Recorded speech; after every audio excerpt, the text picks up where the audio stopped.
tardes, apreciados televidentes. Bienvenidos a una nueva emisión de Catarsis y Gestión de Emociones con Jenny Orejuela. Bueno, quiero decirles para los que no me conocen que soy psicóloga clínica, especialista en neuropsicología y educación, que me centro en la atención a pacientes, pero también realizo acompañamientos a las personas que necesitan peritazgos, que son informes de validación del daño psíquico que usted, apreciado televidente, ha podido padecer derivado de las secuelas de un matrimonio donde usted ha sido vulnerado o vulnerada, si usted está pasando porque su excónyuge no le quiere dejar ver a sus hijos, porque usted siente que ha sido despedida o despedido de un trabajo de manera injustificada, si usted siente que algún supervisor, algún mando medio ha estado vulnerando sus derechos, pues puedo ayudarle. Es necesario ejercer un proceso legal, tomar la ruta legal, pero también es importante validar esas secuelas y ese daño psíquico, psicológico, emocional que a veces se somatiza y se convierte en enfermedad para que su proceso legal pues sea por un lado sea más apreciable ante ese juez, porque nosotros somos como los ojos de ese juez, de esa persona que está llevando su caso. Entonces usted me puede contactar por el teléfono 305-706-8776 vía WhatsApp y por ahí le explicamos pues cuáles son los valores, cuál es el proceso como tal que se haría. Hoy vamos a hablar de un tema muy álgido, muy importante, que está afectando muchísimo hoy las familias. Y quiero empezar con esta pregunta: ¿por qué en algunas familias hay unos hijos que parecen que fueran ellos los más maduros, que se comportan como adultos y que a veces superan la parte del desarrollo psicológico y emocional que sus padres? Estoy hablando de unos hijos que se parentalizan, o sea, parecen ellos que fueran los padres y unos papás inmaduros. De eso se trata el programa de hoy. Hijos de padres inmaduros. Entonces, ¿por qué surge eso, apreciados televidentes? No todos nacemos con el gen que ya sabemos ser mamá, ya sabemos ser papá, no. O sea, hay veces que no tenemos experiencia, la mayoría cuando somos primíparos o inclusive si es nuestro segundo o tercer hijo. Pero hay personas que por sí han tenido situaciones sin resolver desde su infancia y eso los hace muchísimo más vulnerables a que sean padres inmaduros. Ustedes no sé si alguna vez han visto o se han topado con personas o tienen un familiar que usted dice, no, pero acá el hijo que es un adolescente parece el papá. Se la pasa supervisando a la mamá o le dice al papá, papá, no te puedes gastar ese dinero en esto porque resulta que no hemos comprado los útiles escolares. O mamá, por favor, necesito que me des ese permiso, pero solamente hasta la medianoche. No me digas váyase toda la noche y amanezca por allá, que es mejor a que salga a la madrugada. O sea, padres que se comportan como adolescentes. Entonces, la primera característica de esos padres, ¿cuál es? Que cuando alguien o ese alguien que me toca a mí la mayoría de veces porque sus hijos son remitidos, porque ahora les voy a explicar los síntomas de un hijo de padres que son inmaduros. Entonces, estos hijos van a terapia no porque se estén portando mal, no porque estos hijos sean malos estudiantes, todo lo contrario, son excelentes estudiantes, súper juiciosos con los quehaceres en su casa, pero cuando van es porque empiezan a sufrir de ataques de ansiedad, ataques de pánico. Son personas o jóvenes adolescentes que se cargan de trabajo, que tienen que estar midiendo todo su tiempo, se llama cronopatía, tienen que estar todo el día programado, inclusive los festivos, y estos chicos durante toda su adolescencia se la pasan en el rol de adultos, cuidando, velando, haciendo lo que esos papás inmaduros no hacen. Qué triste eso, ¿no? Es como si se les robaran algunos parte de su niñez y también parte de su adolescencia. Y la gente dirá, ay no, está exagerando, psicóloga. Créanme que no. Yo conozco chicos de 13, de 14 años que les toca hacerse cargo de 2 y 3 hermanos menores que él. Le toca despacharse sola o solo para el colegio, hacerles el desayuno a los hermanos, organizarlos, llevarlos al colegio, que casi siempre es el mismo. Luego a la salida los hermanos lo tienen que esperar una horita, media horita, él se va, les calienta el almuerzo que él mismo les preparó o ella misma les coció y entonces les sirve su comida, está supervisándolos todo el tiempo que hagan las tareas. Y los padres pues están en sus actividades, algunos laborando, otros en otras actividades pues que no competen a lo del hogar. Y ojo, que yo no estoy diciendo que estos papás no aman a sus hijos. Hay padres que padecen de adolescencia, que son supremamente inmaduros y ellos aman a sus hijos. Ellos los aman, pero no saben cómo ejercer la parentalidad. No reconocen ese rol, no lo quieren asumir. Y ya les voy a explicar de dónde se deriva esto. En alguno de los programas que hicimos, bueno, este es mi primer programa este año, el año pasado, hablé del acompañamiento inadecuado que se le hacía a un niño cuando recién nacía. Entonces, antes no se tenía tanta importancia en esos primeros escenarios de socialización, que era la casa, la familia, y no se tenía muy en cuenta los primeros años de la infancia. Entonces dejaban al niño en cualquier lado, donde la vecina, donde la fulanita de tal, y resulta que luego nos empezamos a dar cuenta, gracias a los de la salud mental, que era muy importante porque los apegos que se derivan, los apegos sanos y los apegos poco sanos, se derivan del acompañamiento adecuado o inadecuado que dieron estos padres en esos primeros escenarios de socialización, que fue en la familia, que fue cuando nació, que fue cuando su madre lo acompañó. O sea, en esos programas les explicaba, voy a hacer un resumen súper rapidito porque no me quiero demorar en eso, y es que la única forma de comunicación de un bebé es por medio del llanto. Hay mamás que les metieron unos malos aprendizajes o aprendizajes erróneos. Déjelo llorar, así decían algunas abuelas, déjelo llorar porque si no, ese niño se sinvergüencea. Del verbo sinvergüenciar. Entonces no podían cargar a ese niño, no podían atenderle su llamado, que para que el niño luego no se portara mejor. Entonces esas situaciones, no porque fueran malas las abuelas o los abuelos, sino porque ellos a su vez están reproduciendo ese mismo aprendizaje erróneo o equivocado. Resulta que aquí los que están a punto de parir, los que están a punto de encarrilarse en ese viaje de ser padres, les digo, el llanto es la única forma de comunicación de un bebé, atiéndalo. Puede que el bebé tenga calor, puede que el bebé tenga sed, pueda que el bebé esté irritado o necesite un cambio de pañal, pueda que ese bebé tenga gases en su estómago. Entonces es importante atender al llamado, no dejarlo llorar. Entonces, cuando no estuvo ese cuidador ahí para atender esas necesidades primarias, hay un resquebrajamiento, una ruptura del proceso psicológico normal que debemos tener todo ser humano.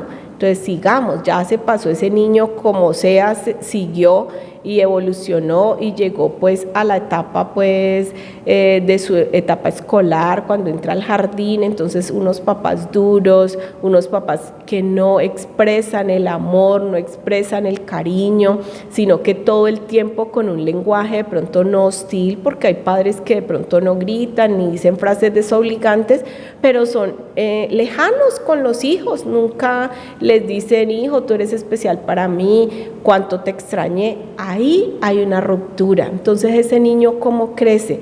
Crece con una falencia, crece con una necesidad de aceptación constante, y eso luego pasa a una cuenta de cobro en su edad adulta, ya me salté por allá, y ahí es que empiezan a buscar parejas poco funcionales, eso como es. Entonces buscan parejas que de pronto sean muy fuertes, muy rudos o muy rudas con ellos, y ellos lo normalizaron porque desde niños han recibido eso, o al contrario, se convierten ellos en esas personas, activan un mecanismo de defensa y se vuelven unas personas completamente hostiles que difícilmente expresan o exteriorizan las emociones, no son capaces de decir te amo, no son capaces de abrazar al otro, nada. Bueno, a estos padres les cuesta escuchar y validar las emociones de sus hijos. Entonces, si un hijo viene llorando o se cae, parece que no le pasó nada. Tranquilo, no pasa nada. Si pasa algo, atiéndalo, revíselo. Ay, sí, te raspaste, ven, no fue algo tan grave, pero sé que te está doliendo. Ven, te aplico un desinfectante, ven, te lavo esa herida. Atender esa necesidad de ese niño. No por eso, porque ese es también otro aprendizaje erróneo, que algunas personas de la vieja escuela, les digo yo, los abuelos, los bisabuelos, dicen que a las niñas y a los niños hay que tratarlos diferente. Entonces, que si un niño se cae, que lo deje ahí. No, esos son aprendizajes erróneos patriarcales, porque resulta que así sea un niño o niña, independiente del género, pues sintió dolor y necesita esa atención. Eso es mentira. Hay unos papás que con esa fijación de que su hijo, ay no, ¿qué tal que el niño se me vuelva, no sé, como manifiestan ellos de otro equipo, no sé qué equipo se refieran, pero es un niño y es un ser humano, necesita el mismo acompañamiento. Y entre más uno le tema algunas cosas, eso más le llega. La ley de la atracción es infalible. Entonces, cuidado con esas cosas. Otra situación que pasa con los padres inmaduros, cogen a los hijos como si fueran sus confidentes. Entonces, supongamos que hay un hogar monoparental. Entonces, está solo el papá con ese hijo o con esa hija, porque está divorciado. Entonces empieza a contarle de sus aventuras con, ay, es que la novia que me conseguí, no sé, ¿tú qué opinas, hija? ¿Tú qué opinas, hijo?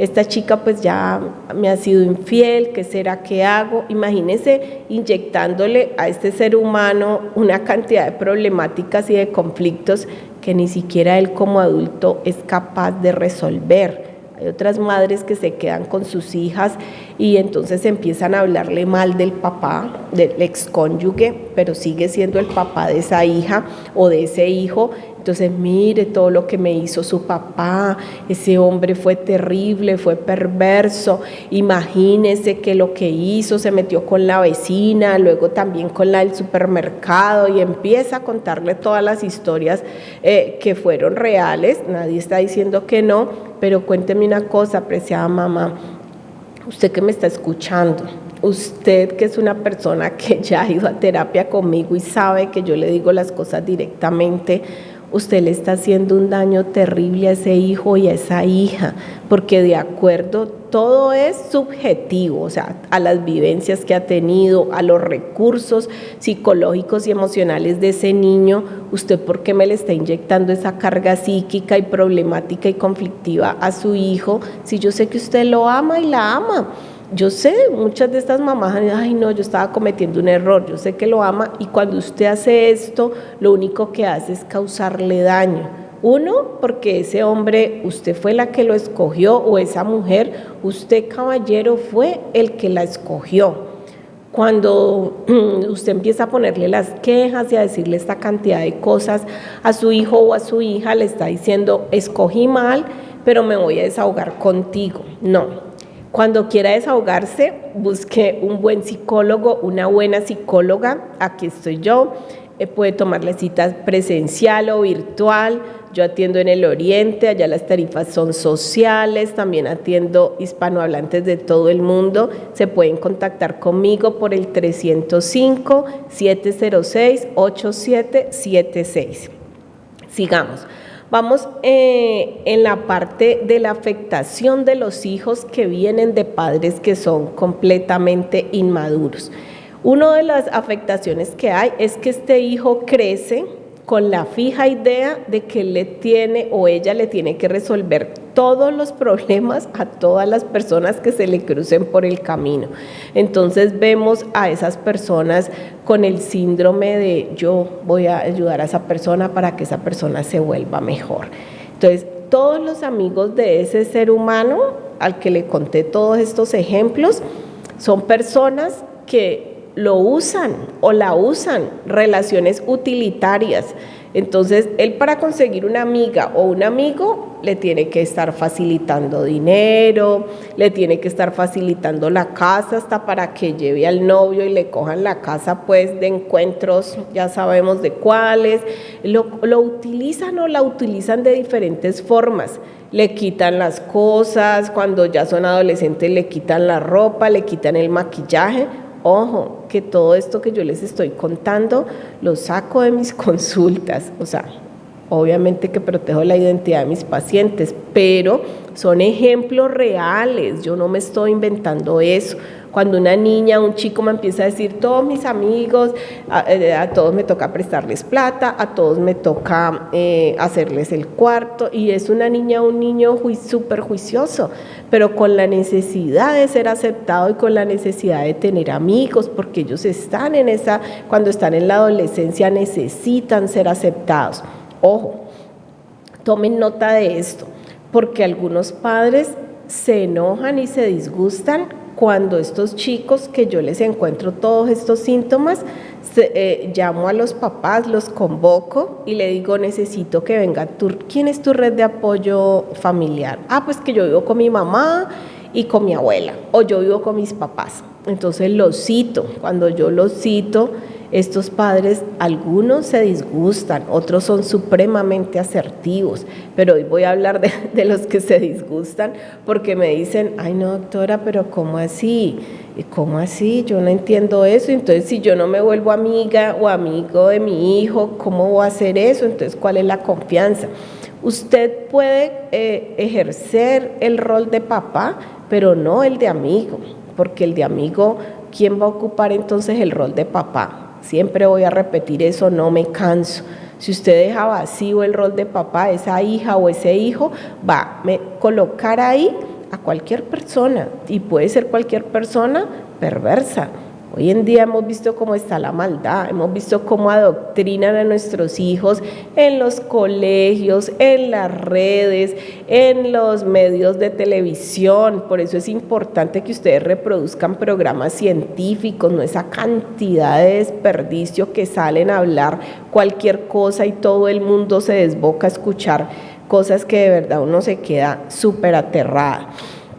Entonces, ¿cuál es la teoría del apego? La teoría del apego es esa que les expliqué, que surge desde la infancia, desde el acompañamiento que se le hace adecuadamente a un hijo. Cuando no es ese acompañamiento se fracturó, cuando ese acompañamiento no fue el adecuado porque era un papá ahí presente pero ausente emocionalmente y ausente de demostrar el afecto y el cariño, pues hay un resquebrajamiento en ese proceso.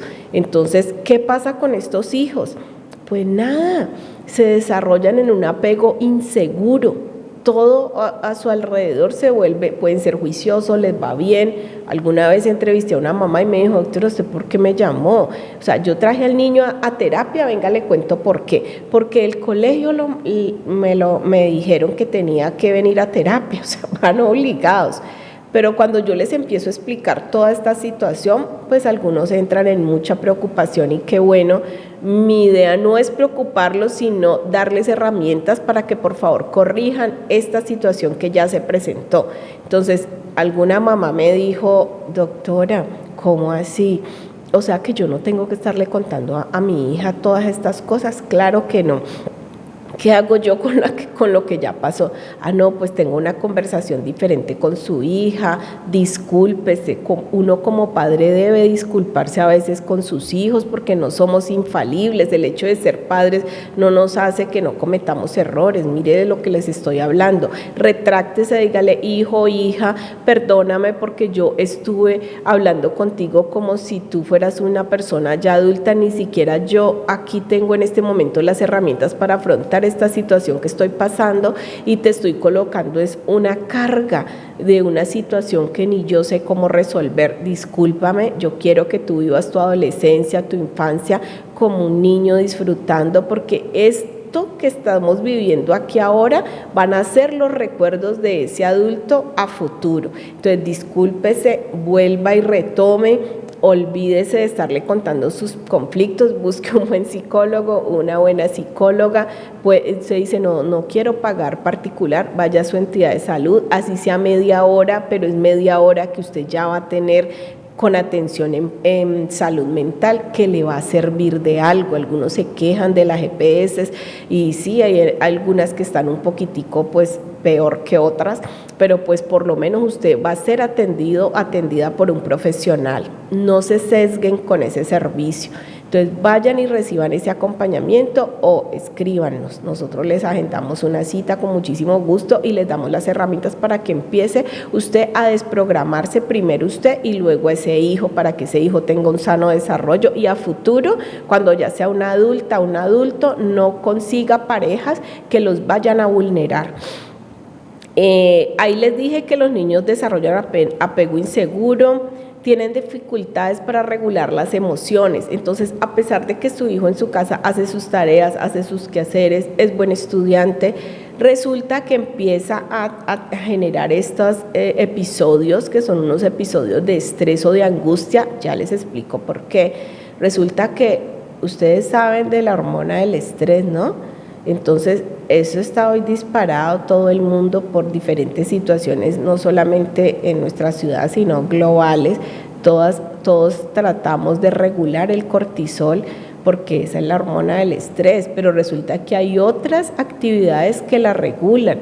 Por eso nosotros los profesionales del área de la salud siempre recomendamos a las personas que hagan ejercicio, que hagan deporte, que hagan caminatas, así sean de media hora, que usted tenga una alimentación adecuada. Me encanta cuando las personas me preguntan, doctora, ¿qué hago yo para mejorar y que se me baje este estrés en el que mantengo, en estos afanes, porque mi trabajo, mi casa, bueno, las diferentes situaciones que se nos presentan en esta vida? Y yo les digo, ¿usted cómo se alimenta? Entonces algunos empiezan a decir un alto índice en harinas, un alto índice en bebidas alcohólicas, fuman, ahorita creen que esos vapeadores y toda esta cantidad de ofrecimientos de drogas que están haciendo por las redes y que los están maquillando como si fueran muy chéveres, que porque tienen un aroma, ay, es que eso huele delicioso, pero su salud y su parte emocional y psíquica se están destruyendo. Droga es droga, no importa cómo la maquillen, tengan muchísimo cuidado. Algunos de estos jóvenes empiezan a tener, a buscar como esa fase compensatoria con este tipo de drogas. Entonces, cuando ya ellos están terminando la fase de su adolescencia, empiezan a tener un pensamiento crítico y empiezan a sentirse agobiados y ellos no saben por qué. Pues yo sí les tengo la respuesta. Es porque no han podido ser niños ni adolescentes velando y cuidando a unos padres que son psicológicamente inmaduros. Yo no los quiero señalar, lo que les estamos ofreciendo es una ayuda para que usted rectifique. El mejor día para empezar a hacer las cosas bien es hoy mismo. No importa qué haya pasado, si usted ayer cometió este error, hoy usted que está escuchando este programa, diga, bueno, ya esta psicóloga me está diciendo que eso no lo debo hacer, voy a corregir. ¿Cómo voy a corregir? Voy a invitar a mi hijo o a mi hija, o si son dos, al parque a comernos un helado, vamos a compartir un espacio, ojalá en un escenario diferente de la casa. ¿Y qué vamos a hacer? Pues voy a rectificarme, voy a disculparme, voy a decir que he estado hablando con ellos de situaciones y de problemáticas que nunca debí mencionar. Ese es el primer paso. Y luego buscar un buen psicólogo, una buena psicóloga para que usted sea atendido. La disponibilidad emocional de los padres moldea, estructura la inteligencia emocional. Eso es lo que menos hay hoy en día, apreciados televidentes. Yo conozco personajes súper inteligentes que tienen unos cargos ejecutivos, Dios mío, bilingües, trilingües, personas muy capacitadas, pero con inteligencia emocional cero. Y les cuento algo más triste. Cuando esas personas en su parte emocional y psíquica no toman buenas decisiones y no tienen esa inteligencia emocional, esa parte psíquica y esa falta de madurez emocional empieza a trascender y a afectar todos los otros escenarios de su vida, la parte laboral, la parte social, la parte de su desempeño como ejecutivo, como ejecutiva, como profesional. Y conozco muchos profesionales súper inteligentes con unos cargos y que de verdad un proyecto de vida pues maravilloso y empiezan a decaer. ¿Por qué? Porque nunca han tenido en cuenta la parte de la salud mental. Vean, en las redes se las pasa todo el mundo publicando, ya me hice las uñas, ya me puse las pestañas, el otro ya estoy aquí en el gym, mire que ya aumenté aquí masa muscular, mire mis proteínas, mire, sí, métale también a la salud mental, porque resulta que si usted no le mete a su salud mental, un día eso le va a pasar una cuenta de cobro y va a ser muy, muy, muy delicada. De verdad, se dirá, ay, es que ella quiere pacientes. No, no se preocupen, yo estoy bien de pacientes. Lo que pasa es que quiero darles este direccionamiento porque cada día está más deteriorada la salud mental. Las personas que están al día en noticias y en redes sociales han podido ver los acontecimientos que están ocurriendo últimamente en las familias, o sea, donde hijos le han quitado la vida a sus padres, padres asesinan a sus hijos con una violencia vicaria por vengarse de su cónyuge, de su expareja, porque ella simplemente o él los quería abandonar porque ya no se soportaba más una relación disfuncional. Y bueno, hay otros casos que de pronto no llegan hasta esos extremos, pero sí, ¿qué hacen estos papás o estas mamás? No permiten que ese hijo o esa hija vuelva a tener contacto con el ex. O sea, ya lo juzgaron, ya la juzgaron, lo condenaron o la condenaron de por vida. El simple hecho de que como se separó de mí, eso lo hace un mal padre o una mala madre. Dejen el egoísmo, porque después todo eso que ustedes le hacen a ese hijo que se llama violencia vicaria y se llama alienación parental, le va a pasar la cuenta de cobro ahí con ese hijo, con esa hija que usted no permitió que tuviera un vínculo con su mamá o con su papá. Entonces hay que dejar el orgullo, bájenle unas rayitas al orgullo y súbale unas rayitas al perdón y verá cómo mejora toda esta situación. Bueno, la negligencia emocional o la falta de respuesta emocional está inundando los hogares de nuestro país, del mundo entero, porque cada día hay una brecha más y más larga entre el vínculo que debe haber sano entre un papá y entre sus hijos, unos padres. Cuando digo padres hablo de mamá y papá.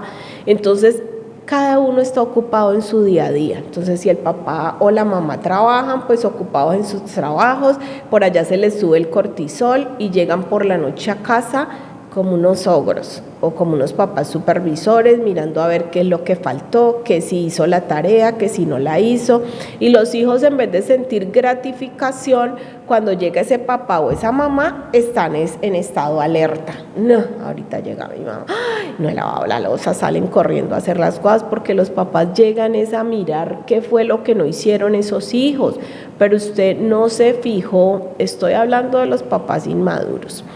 Usted no se fijó que ese niño o esa niña está llevando una carga que no le compete, despachando a sus hermanos, despachándose a sí mismo, y yo no digo que está mal. Para mí, entre más autónomo e independiente sea un chico o una chica, está muy bien, pero hay situaciones que les compete a los padres, porque tampoco le podemos robar todo el tiempo de la adolescencia a un hijo con el cuentico de que listo, que aprenda. Hay mamás que están obsesionadas con que los hijos tienen que, pero ya aprenda a cocinar, hágale esto. No, tranquilo, no es una competencia, es pasarles herramientas para que ellos puedan enfrentarse a la vida y para que estos hijos a futuro, si un día la mamá no está o viajó o el papá o se fueron de vacaciones, pues él tenga cómo enfrentarse a la vida y cuidar de sí mismo, pero no colocarle cargas de los otros hijos. Algún día una mamá muy a disgusto me dijo: pero doctora, es que a mí me toca trabajar todo el día, él es el hermano mayor, él tiene que ayudarme con los hermanos. No, es un favor que le hace y de pronto se pueden delegar ciertas tareas, pero la responsabilidad del cuidado de esos hijos es de los padres.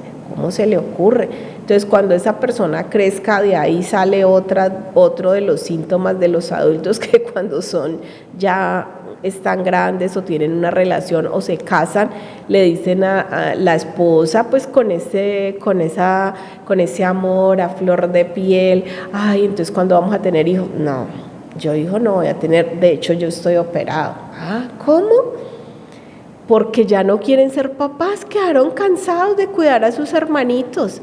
Todo el tiempo ya fue papá como desde los 9 años, hay unos que les tocó ser papá o mamá desde los 9 años y se perdió su infancia, se perdió su adolescencia. Y a veces juzgamos y criticamos porque vemos gente adulta: ay, usted no tuvo infancia. Exacto, se la robaron, no fue porque no quiso ser niño, sino porque a veces sus mismos cuidadores le quitaron ese espacio de su infancia. Entonces no juzguemos cuando veamos una persona que al ojo crítico, porque es muy fácil, se está comportando de una forma que consideramos inadecuada para su edad, pues acuérdese de este programa, aquí le estoy enseñando por qué.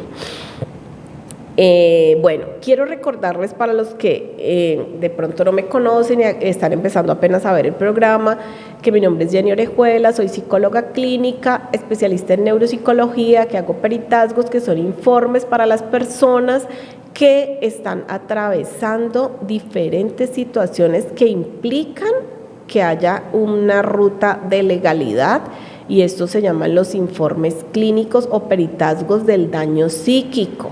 Entonces, contácteme por el 305-706-8776 y con gusto le damos una asesoría para que entienda de qué se trata ese soporte del daño psíquico, de todas las secuelas de la vulneración que a usted le han hecho en diferentes contextos, en el plano familiar, en el plano laboral, en el plano social. Usted perdió un trabajo de manera injusta, usted siente que no le están dejando ver sus hijos porque se separó o porque no pudo seguir ya en la relación con esta mujer o con este hombre y le están vulnerando sus derechos. Contácteme, con muchísimo gusto le damos esa asesoría.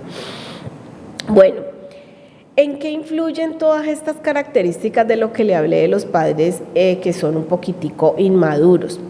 En los hijos cuando ya están grandes, en la elección de parejas, ya les había explicado una parte, escogen parejas que ellos sientan que son, en algunos casos, que son ellos o ellas las salvadoras. Entonces vemos mujeres contactando, buscando pareja, personas que están privadas de la libertad, porque ellas se sienten que son las salvadoras. Entonces, ¿yo qué voy a hacer? Yo rehabilito a ese galán que está ya detenido. Entonces, cuando él ya salga, yo sé que con mi amor yo lo voy a inundar y entonces él se va a corregir y ya no va a tener ese perfil antisocial, o ya no va a ser una persona que delinca, ni va a hacer ninguna de esas cosas que le han dicho por las que él está allá. O si de pronto asesinó a una persona, no, él ya no va a volver a asesinar. Miren lo peligroso que significa todo esto, y no estoy exagerando. Acá son unos ejemplos muy casuales, pues para mí en el contexto de la consulta clínica. Estas consultas son muy frecuentes. Hay hijos o hijas que se le pierden a la mamá y ellas no tienen ni idea dónde está. Usted dice: pero ¿qué le pasó a ella, tan juiciosa que era y se me perdió todo el fin de semana? Cuando van a mirar, pues resulta que esta bendita estaba por allá visitando a una persona privada de la libertad. Miren el riesgo tan tremendo. Entonces, lo mejor que nosotros podemos hacer como padres es darles ese acompañamiento, porque usted ¿cuándo va a dejar de preocuparse por sus hijos? Nunca. Siempre vamos a preocuparnos de que ellos estén bien. El manejo del conflicto es la segunda fase. ¿Cuál es esa parte?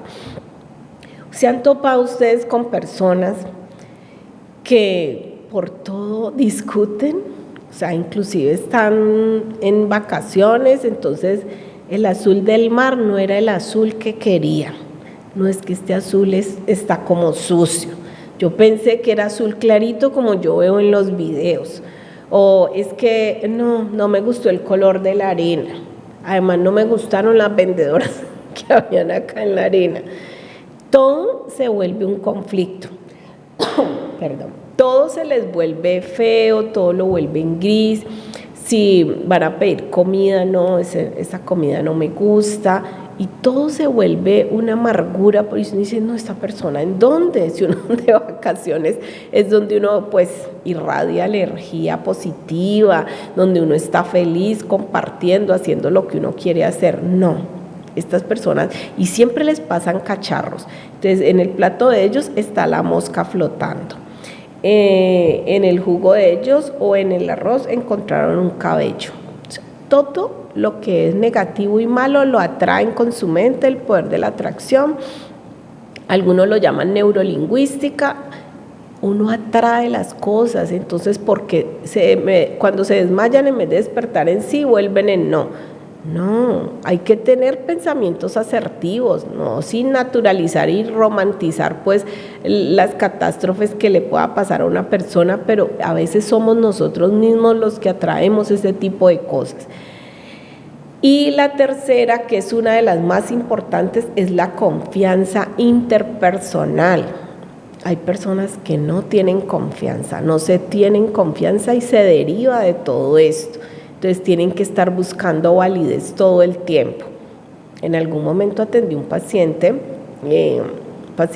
era conocido en los medios del deporte y todo eso. Excúsame, pero es que es un buen ejemplo ese. Y una persona muy guapa físicamente, conocido pues, un buen puesto porque ya jugaba pues en grandes ligas, con una inseguridad.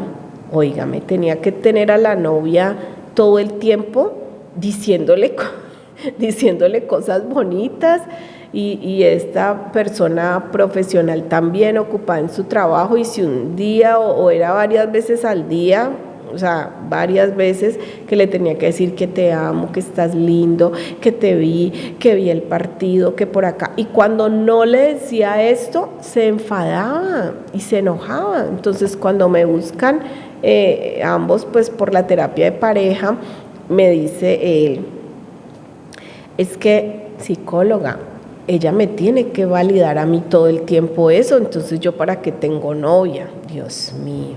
O sea, él estaba convencido de que así tenían que ser las relaciones de pareja. Una mujer validándole todo el tiempo que era muy lindo, que era muy guapo. Yo dentro de mí le dije, bueno, y el día que tú pierdas, pues porque no todo el tiempo vas a ser jugador profesional, ellos tienen un ciclo, con los años pues tienes que ahorrar dinero y quedarte ahí. Cuando ya no tengas tanta belleza, ¿cómo te vas a validar tú mismo? Pues entra en una fase depresiva y hasta en una fase muy delicada. Entonces ahí se empezó el proceso. ¿De dónde se deriva esto? De estos contextos, porque igualito, este chico venía de un barrio popular, de unas condiciones vulnerables. Entonces, ¿qué le tocaba hacer a él? Cuidar a sus hermanos, velar por ellos. Le robaron su infancia y su adolescencia y luego se consiguió una novia o una esposa para que le estuviera validando esas inseguridades, y esta chica pues obviamente que se alejó, porque ¿quién puede con esa carga? Cada uno tenemos que tener nuestra seguridad, lo que se denomina personas pusilánimes que todo el tiempo necesitan que otra persona les esté reafirmando absolutamente todo. El apego inseguro se deriva de eso, y una incapacidad para tener relaciones estables. Miren, yo no sé si ustedes han visto personas adultas, jóvenes, y todo el tiempo cambian de pareja. Uno dice, uy, no, Un año, no, pues un año es mucho. Hay gente que dura 2 meses, 3 meses. Eso sí, al mes de la relación no, a la semana, un mes es demasiado. A la semana le están diciendo a esa persona que lleva una semana de conocerla o de conocerlo: yo te amo, tú eres el amor de mi vida. Lo más seguro es que nosotros dos nos vamos a casar y vamos a tener hijos. Y empiezan, o sea, la otra persona pues hasta se asusta y más rápido se va. Es por eso, o sea, una incapacidad para sostener una relación pues funcional, por ese mismo inseguridad y ese deterioro que tiene esa persona dentro de sí mismo. Esta parte me gusta porque esto viene en cadena. Cuando los padres no aprendieron a regular sus emociones, ¿cómo van a aprender a regular las emociones de un hijo? Imagínese un papá contándole los engaños, las infidelidades o las situaciones que vivió con el papá de ese hijo o de esa hija. No está regulando las emociones, no está en el escenario, ni está con la persona adecuada para hablar de eso. Entonces ese hijo o esa hija aprende exactamente lo mismo, no regula sus emociones. Es un sube y baja emocional impresionante. Yo ya les había dicho que no necesariamente es que estos padres no amen a sus hijos, ellos los aman, pero no tienen las herramientas para comportarse como padres. Y la otra fase, padres impulsivos. Entonces no tienen control de esas emociones, empiezan a decirle a sus hijos, a decirles frases desobligantes o inclusive a echarlos de la casa, y hay unos que llegan hasta un estado más de más vulneración hacia esos hijos, que los tiran de la casa cuando no hacen lo que ellos quieren, o cuando estos hijos entran en la fase que se rebelan contra toda esa cantidad de tareas y dictámenes y cargas emocionales que ese padre o esa madre ha delegado sobre él. Entonces quieren huir y esos papás los echan de la casa, revictimizándolos aún más. Imagínense una persona pues joven de 17, 18 años, ¿para dónde va a coger? Otra característica son las reacciones exageradas. Entonces no les puede decir ese hijo, contestarle nada, porque inmediatamente esa mamá o ese papá entran en un caos, dicen que le está dando el infarto, que se le subió la presión, que se le subieron los triglicéridos, y absolutamente todas las enfermedades que tienen se derivan porque ese hijo o esa hija les contestó mal. O sea, lo que se llama victimizarse. Y el impacto de los hijos, que un hijo se cree con hipervigilancia. La semana pasada me tocó remitir de urgencia a una persona excelente laboralmente, con un perfil súper alto, y entró en una crisis de ansiedad muy, muy fuerte. Está incapacitada todavía, o sea, no le han dado salida porque no reguló su cortisol, el cual venía alto casi desde su infancia. El mismo caso, papás que de pronto tienen buenos recursos económicos, pero cero en inteligencia emocional, y le delegaron todo el cuidado de una casa, de unos empleados, porque miren, es que pasa en todos los estratos. Usted dirá, no, eso es solamente en los barrios populares y con las personas que los tienen que dejar a los hijos para que cuiden a los otros hermanitos pequeños. No, también en los estratos socioeconómicos altos, donde hay una empleada, entonces le delegan a una peladita de 14 o un peladito de 14, 15 años, vea, esté pendiente de ella, que porque es que ya la empleada, pero de pronto nos está robando, y vigile que le dé bien la comida a su hermano, vigile que el entrenador de tenis sí le esté enseñando bien a su hermana pequeña, y un poco de responsabilidades como si fuera ya un adulto. No, eso no se puede hacer. Mire, hasta que entran en la fase crítica de las características de ansiedad.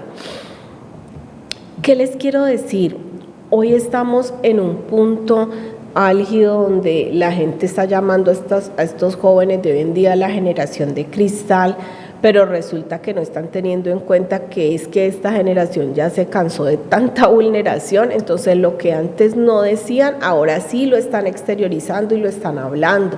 Entonces ya los chicos están diciendo, vea, este amiguito del salón me hace bullying, me hace acoso, se burla de mí con un grupo, se burlan, me ponen apodos, me dicen cosas fuertes. Antes a nosotros nos tocaba era defendernos como se podía. Y entonces ahí resultaban situaciones de violencia psicológica que luego iban a aflorar en otros escenarios de nuestras vidas. Entonces hoy en día sí se está tomando en cuenta con estos chicos lo de la salud mental, los docentes que siempre los tengo como en alta estima porque son los que nos remiten todos estos chicos y los que están alerta, la gran mayoría de qué les está pasando acá en el aula. Y yo sé que a veces le toca a un solo docente con 40, 50 muchachitos, Dios mío, son unos magos, sin embargo sacan el espacio para que esos chicos puedan recibir la atención adecuada. Entonces, estos niños que vienen de esas vulneraciones, algunos en los escenarios escolares quieren ser el centro, pues porque nadie en su casa les presta la atención y los tratan como unos niños, y a veces el único lugar seguro o el espacio seguro es el colegio, porque ahí ya no tienen más responsabilidades que las de aprendizaje, sus tareas y todo. Entonces allá en los escenarios escolares buscan como esa figura paterna, esa figura parental que no presentan en su casa de madurez, y muchos de estos chicos que yo he atendido con este conflicto y con esta problemática vienen de eso, remitidos por sus docentes. Los felicito, cosa que me parece maravillosa. Esa parte es muy importante. Porque miren, queridos padres, a veces necesitan más la terapia ustedes como padres que sus propios hijos, porque no usan las herramientas adecuadas, porque ustedes mismos vienen de una situación sin resolver desde la infancia, o muy seguramente ustedes también les quitaron parte de su infancia, les robaron su adolescencia, y ustedes creen que esa es la ruta normal. No, sí, a mí me enseñaron así, míreme aquí, cuántas valoraciones psicológicas le han hecho, cómo reacciona usted cuando las cosas no le salen como usted, qué tanta tolerancia a la frustración tiene, ha padecido de ataques de ansiedad, porque aquí le voy a decir los síntomas. Un ataque de ansiedad se puede presentar como que usted, y algunos ataques de ansiedad son similares y presentan algunos síntomas parecidos a un ataque cardíaco. Entonces le da un dolor en el pecho fuerte y la persona siente que se va a morir. No, me voy a morir. Algunas personas les da con una sudoración excesiva en las manos, otros les da taquicardia, otras personas les da desvanecimiento, otras personas les hiperventilan, entonces casi que se desmayan. O sea, si no hay una persona que les atienda ese ataque de ansiedad, y se vuelve una urgencia tal cual. Miren que no es exageración. Ahora les voy a leer las 10 señales, todavía tengo tiempo, sí, de una persona que creció con padres emocionalmente inmaduros. Estas me parecen, esto es un resumen que saqué. Sienten culpa al poner límites. Ustedes no han visto esas personas que los cogen y los usa todo el mundo y les empiezan a decir, póngame esto aquí, hágame esto acá, y esas personas son como si fueran los empleados de sus amigos, de su pareja. La otra tiene miedo exagerado al conflicto, es capaz de quedarse callado con tal de, no, yo no quiero pelear, es que usted está peleando, y se olvidan de que reclamar por sus derechos no es pelear. Busca aprobación constantemente. Por eso hace lo que les dije, les cuesta identificar sus emociones, se quedan callados, no dicen absolutamente nada, se responsabiliza de los problemas de otros. El ejemplo que les coloqué de esas chicas que creen que tienen que, imagínense, rehabilitar a una persona, un sociópata o un psicópata. A veces ni nosotros los de salud mental lo podemos hacer, imagínese usted. Tiene tendencia a elegir parejas conflictivas. Se siente responsable, esta parte es muy importante. Estos hijos se sienten responsables de la felicidad de sus padres. Entonces, a veces estudian la carrera que no quieren, se meten a hacer cosas que ellos no quieren, que para que el papá o la mamá esté feliz.